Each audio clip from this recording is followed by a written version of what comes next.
You're about to hear the weird origin stories of 4 common English words. One of them is a pair of words, so it's technically 5. Challenge yourself to guess all of them before they're revealed. Let's get into it. It's 1939, Europe.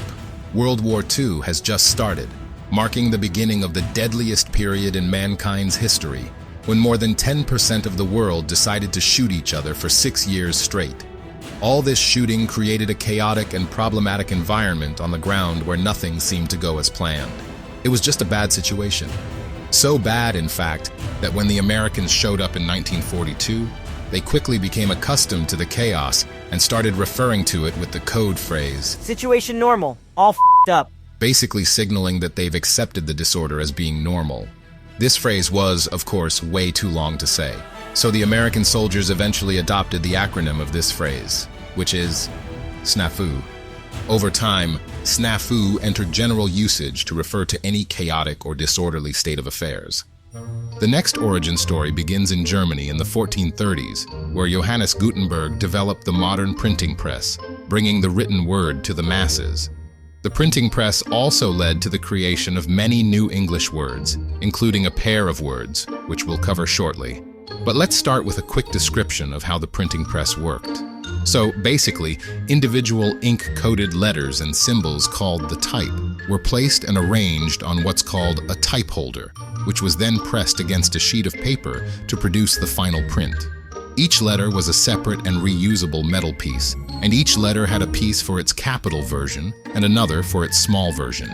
When print shops around Europe started using these printing presses, most would separate the capital letters from the small letters, placing them in separate wooden cases with one case raised above the other.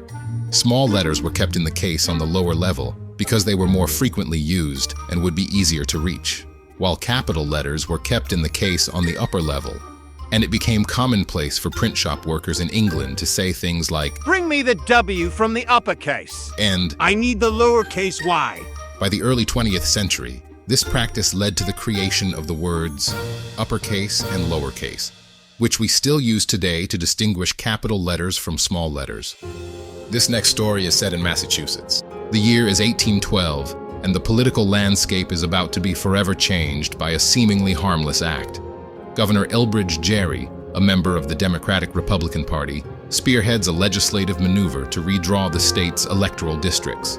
The purpose is to secure his party's dominance in the upcoming state Senate elections. Now, this isn't the first time that an electoral district has been redrawn, but the governor's efforts produce a district that is so bizarrely shaped on the map, it catches the attention of the editors at the newspaper publisher, the Boston Gazette. The editors quickly publish an article featuring a cartoon of this oddly shaped district, likening it to the shape of a mythical creature known as the salamander. Here's a comparison. Anyway, in the article, they cleverly merge the governor's name with that of the creature to coin a new word. It's a word that symbolizes the dark art of gaining unfair political advantage through the manipulation of electoral boundaries. The word? Gerrymander. The final story takes place in 16th century England, a time when the world was way more dangerous than it is today. Back then, without the modern comforts of phones, the internet, and safe means of transportation, parting company with someone had a very significant meaning. There was just a greater chance that you would never see or hear from the person again once you'd parted ways.